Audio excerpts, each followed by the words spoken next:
किसी के हिस्से में घर आया तो कोई दुकान आई, मैं घर में सबसे छोटा था, मेरे हिस्से में माँ आई। मुनव्वर साहब, किस दुनिया की आपने उम्मीद की थी? एक तरफ आपके मैयार पे दुनिया नहीं उतरती और दूसरी तरफ घर में छोटा था इसलिए माँ आई। कहीं ना कहीं इसमें दर्द भी है।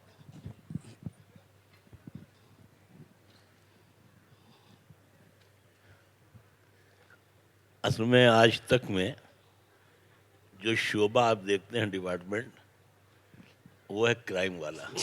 साजिश और शायरी का संगम है। हाँ जी। तो नहीं, शायरी जो है वो साजिशों को ख़त्म करने के काम आती है। तो हमारा काम खत्म हो जाएगा सर। तो मैं आपको मुबारकबाद देता हूँ कि आज आप क्राइम की दुनिया से निकलकर एक शायर के पास आ गए हैं। रायबरेली में, जहाँ का मैं रहने वाला हूँ, एक डीएम साहब ने कहा कि साहब फ़लाँ फ़लाँ एक माफिया है, वो आपके घर आते हैं। तो हमने कहा ये तो अच्छी बात है, अगर कोई माफिया हमारे घर आता है तो इसका मतलब है कि उसके अंदर शराफत थोड़ी बहुत मौजूद है, वरना हमारे घर में वो क्यों आता। वो किसी बदमाश के यहाँ जाता, किसी नेता के यहाँ जाता, किसी अमीर के यहाँ जाता, किसी बैंक में डकैती डालने जाता। जब वो हमारे दरवाजे पर आ रहा है तो इसका मतलब है कि एक किरण, एक ज्योत जो है मोहब्बत की, वो उसमें मौजूद है। और हम अगर कोशिश करेंगे कि उसको हम मुकम्मल इंसान बना दें, जब वाल्मीकि मुकम्मल इंसान बनकर रामायण लिख सकते हैं तो एक मामूली आदमी और अच्छा हो सकता है। ऐसा कैसे मुमकिन है?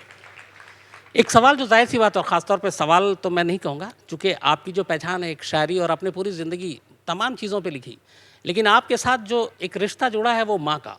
माँ की ज़मीन के ऊपर पूरी शायरी, माँ की अलग अलग तस्वीरें आपने जो सामने रखी, एक मेरे जहन में भी ये सवाल था कि आखिर आपने माँ को ही क्यों चुना?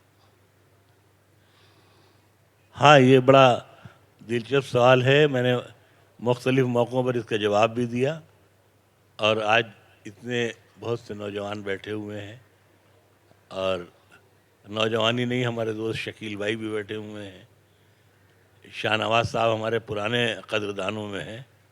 वो मिनिस्टर रहें या ना रहें, मोहब्बत एक तरह से करते हैं, वरना आमतौर से लोगों की मोहब्बतें अलग होती हैं। जब वो मिनिस्टर होता है तो हाई टेक हो जाता है, और जब मिनिस्टर नहीं होता है तो वो शेड्यूल कास्ट हो जाता है।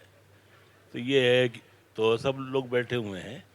मैं बेसिकली, जैसा आप जानते हैं, मैं रायबरेली का रहने वाला। बचपन में मुझे नींद में चलने की आदत थी। थोड़ा सा मुझे वक्त दें आप। नींद में चलने की आदत थी, और गरीबी भी घर में थी, पूरा ख़ानदान पाकिस्तान चला गया था। मेरे वालिद के हाथों में ट्रक का एक स्टीयरिंग था, जिससे वो जूझते हुए कलकत्ते से इलाहाबाद, कलकत्ते से लखनऊ दिन दिन भर मारे मारे फिरते थे। माँ अकेली घर में रहती थी, उन्हीं की जिम्मेदारी थी टाट के पर्दे को ठीक करना और औलादों को भी ठीक तरह से रखना। तो हालात उतने अच्छे नहीं थे। ऊंचाहार मेरी नानियाल थी, कभी कभी मैं नानियाल चला जाता। माँ इसलिए भेज देती कि वहाँ खाना वाना खाएगा, ठीक रहेगा। यहाँ तो कभी चूल्हा जलता है, कभी नहीं जलता है। भेजने को तो माँ भेज देती थी, लेकिन उन्हें ये डर रहता था कि ऐसा ना हो कि ये रात में उठे सोते हुए और जो घर के अंदर कुआं है वो उसमें गिर जाए। लिहाजा वो रात भर अपने घर के कुएं में, जो रायबरेली में था, उसकी जगत पर बैठ करके रोया करती थी, और कुएं में झांक झांक के कहती थी कि देखो हमारे बेटे को डुबोना मत, वह हमारा इकलौता बेटा है। उन दिनों तक मैं इकलौता बेटा था।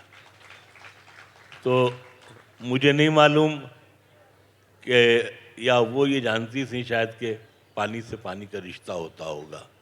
मुझे नहीं मालूम कि पानी का कुआं या कुएं का पानी ज़्यादा पाक होता है या माँ ज़्यादा पाक होती है, लेकिन हम ये दावे के साथ कह सकते हैं कि दुनिया में माँ से बढ़कर कोई चीज़ पाक नहीं है।